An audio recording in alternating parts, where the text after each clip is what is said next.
which we also can't find among the 7 deadly sins, the prohibition of lying from the 10 Commandments. In the Old Testament, people wanted good faith and genuine communication and empathy between people. A word is a word. That hope has apparently been abandoned. Relationships are getting more superficial. One had to live humbly and above all not think that one knew better. Obedience and the impossibility of protest were part of that humility. There will be a superficial consensus and people didn't know any better. Thinking was out of the question. People felt at one with God and started praying more than a truly empathetic conversation with each other. The Aquileian liability as developed in Roman law can no longer be found. If my mistake causes you damage, I'll have to pay for that damage to you. The Roman court was replaced by Mr. Pastor's confessional and pulpit, and everyone was equal before the law of God. A new person is emerging here who had to behave well in concrete terms, but it was no longer about liability law and compensation for damage to a fellow citizen. Instead, you must behave well in front of God. There was also a lot of anticipated what would happen to your soul if you didn't behave. God might refuse your soul access to heaven, which will burn your soul in hell forever. That was pretty much the worst thing that could happen to a human being. That really scared you. This explanation of good behavior, heaven, and hell is a very subtle psychological mechanism, which did not necessarily require a lot of military force. And it could be even more subtle. Besides the 7 deadly sins, there was still the mortal sin. That had nothing to do with what had been done wrong, but the question was whether they had deliberately sinned and that they did not regret it for an ounce. Then the sinning was so bad that there was nothing more to be done, and then one would end up right in hell. But luckily there was a loophole. One could pray for the forgiveness of sins.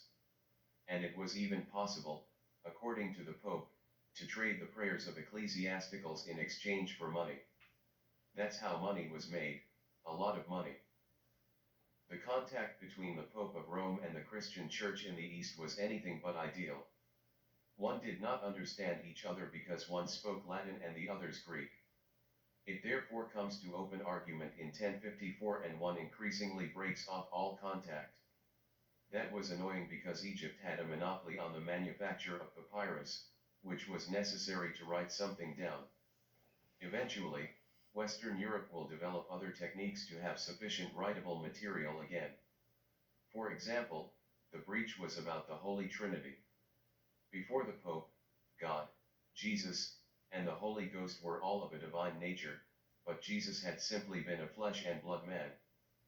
But that was not possible for the Orthodox Christians. For them, it was impossible that the divine Jesus would have been a man of flesh and blood. You could say that in the East they strictly maintained the separation between the world of eternal and infinite and the material world of flesh and blood, whereas in the West they did not. However, the rift between Rome and Constantinople was never complete.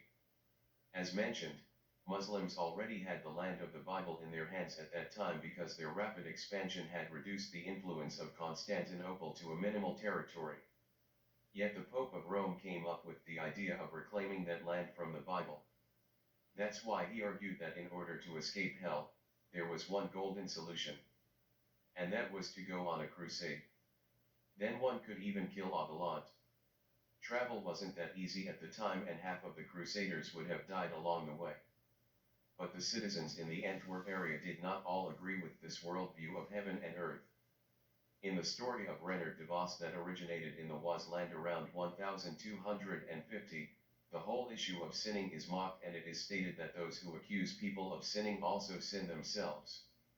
Around that time, completely out of nowhere, a Mongolian suddenly came on a horse and he was making an empire from China to here. It had to be twice the size of the Roman Empire and 4 times the size of the Persian Empire. If you didn't listen, everything was burned down. And so Baghdad was razed to the ground in 1258, and that was also the end of a vastly thriving Islamic culture. In Italy during the late Middle Ages, people went a step further than condemning sin. There, people even started to think about what was good. For example, In 1273 a great church father wrote that with a king at the head and a pope above, one had achieved the ideal form of society. We must all listen to the king and the pope. They are the deputies of God on earth, and God has even asked them to rule the earth. And in 1320 the Italian writer Dante makes the most beautiful description of the journey to hell that he claims to have made, which is so concrete and in which no detail is missing, that there can be no doubt at all. But we weren't there yet. Because such a large empire originated from here to China and trade was conducted along the Silk Road, it has become possible for some bacterium or a virus to get here from China. Bam! All of a sudden we were in Europe with it. We called it the Black Death or bubonic plague. Really bad if you get hit by that. An average of 2 days and you're dead. Sometimes in less than 24 hours. From 1345 onwards, the epidemic of Black Death hit the material world in Europe, killing people en masse in horrific ways and very quickly. It was the fleas on the rats that spread the disease, but no one knew that at the time. However, up to 2/3 of the total European population would probably have died from Sicily to Norway in less than 5 years. This was a real panic once. It was also a global pandemic. Of the 400 million people, 100 million would have died. Europe in particular was badly affected because it had been spared from plague for centuries, leaving a smaller proportion of the population resistant enough to survive. Because of this pandemic, the maps were also different. This pandemic has greatly troubled the people who truly believed in the only worldview they had at the time. These facts cannot have escaped the attention of any European. Officially, the state of the planets was the cause of this epidemic. Those scholars' knowledge was in keeping with that of the Romans, the ancient Greeks and the Persians. In clear starry skies, the wisdom based on the state of the planets was very inspiring. In cold weather, rain, and many gray clouds, the starry sky is much less impressive. The worldview of the people then in Western Europe was largely based on very concrete sinning here on earth and after death a soul that prefers to end up in heaven. The disaster that the Black Death brought was therefore seen by the population as a problem with sinning here on earth. So one would quickly solve that by praying en masse, showing remorse, and building cathedrals, and above all ensuring that less sinning was done. From now on, people would be watching closely. In 1352 the construction of the Cathedral of Our Lady in Antwerp was started. Not by the diocese, but by the city council. This was really a panic response to general request from the population. For decades they continued to build, always bigger and bigger, until after 168 years the desire was over and it was decided not to build the second tower of the cathedral anymore. In Western Europe, the people did not want to see any sinning and that there were certainly enough indulgences for the forgiveness of sins. There had to be work, people were not allowed to be lazy, and one should not think that people knew better. Being stingy was also a sin. Christian life had to be lived. The Pope and the kings proclaimed all this, but there has been protest. In the east, Constantinople was weakened and the men of Muhammad were able to take the city in 1453. It was the largest city in the world full of luxury, art, and learning. A number of architects, legal scholars, painters, sculptors, bankers, traders, businessmen, writers, then left. Constantinople became the capital of the Ottoman Empire under the name Istanbul. Those who left settled in Venice and Florence, among others. There they made a beautiful painting or sculpture and a beautiful church was built. All those stories of the Bible were beautiful and Christian, but they would show who should lead by example. The Pope and the nobility, they were the best. So beautiful art. All these people got their gifts from God. The goal was to be the best, because the more perfect the better God was served. In fact, it came to a big collision. On the one hand, there was that folk culture of the stories of the Bible and doing good for each other. That's what people wanted. But in Italy and Spain they got an elite from the church and the nobility who wanted to lead by example, and of course spared neither cost nor effort to make it all spectacular. St. Peter's Basilica clearly reflects what it was all about. Marble. The more of it, the better. Beautiful government contracts. And there is a difference in Europe between the North and the South. In Italy and Spain, they were perfectly capable of stifling all the protests, and an elite of church and nobility emerged to lead by example. But among the Germans who invented the people's Christianity, the protest of a small pastor prevailed, and church and nobility had to learn to take into account the will of the common people and their Christian experience of heaven and earth. The people no longer wanted money to be paid for all that pomp and circumstance in Italy.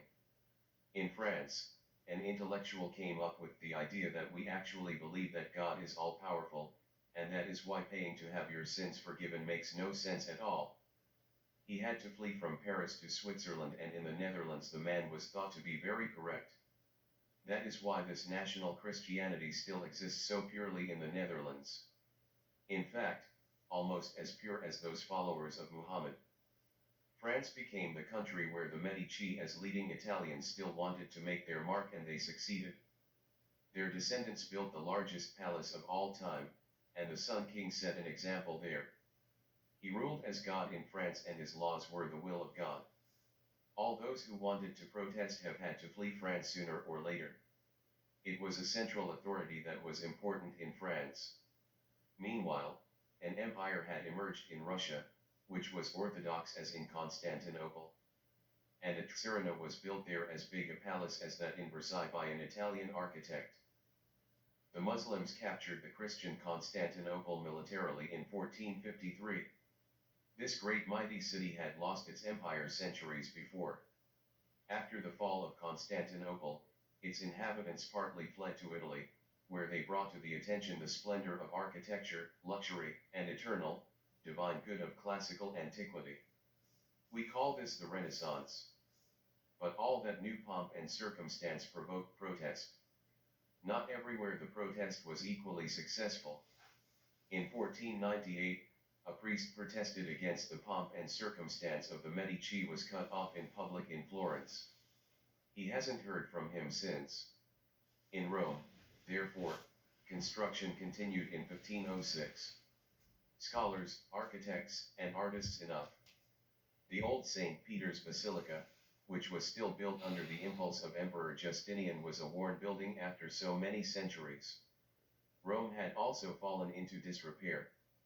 But it would rise again. The new St. Peter's Basilica would be even larger than the Hagia Sophia of Constantinople. And it wasn't a Romanesque building. A large circular dome emerged like the Hagia Sophia had. Here we are back to not only Rome and Greece, but even the Zoroastrianism of the Persians. One becomes more infinite and eternal. One becomes more oriental, with circles. Construction began in 1506. The fear of the Black Death was probably largely gone so many generations later. No one had spoken to anyone who had experienced it themselves. After this, the mindset switches to a new thinking. That of protesting against all that pomp and circumstance of the Pope and the King, who once had to rule as God would have liked. A German priest named Martin Luther said aloud in 1517 what many people had probably been thinking for some time. Those indulgences that believers pay to go to heaven, that's all wrong of the Pope. Faith is different.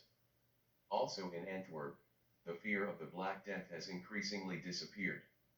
After 168 years of building the Cathedral of Our Lady, it was decided to stop construction in 1518 and therefore not finish the second tower. There's no more money. The Antwerpers' desire to pay was probably also somewhat cooled. But in Italy, the feast of heaven and earth continues. Cosimo de' Medici married the daughter of a Spanish viceroy in 1539. They had many children, and their descendants would often make it to Pope or even Sun King. Still, this was heaven on earth, or life like God in France. But not everywhere in Europe was the power of the Pope and the King equally great. The idea of these people is and remains a world as God has wanted him to be. All the pomp and circumstance was taken in. It was even part of it. However, there was a profound conflict with the people who thought otherwise.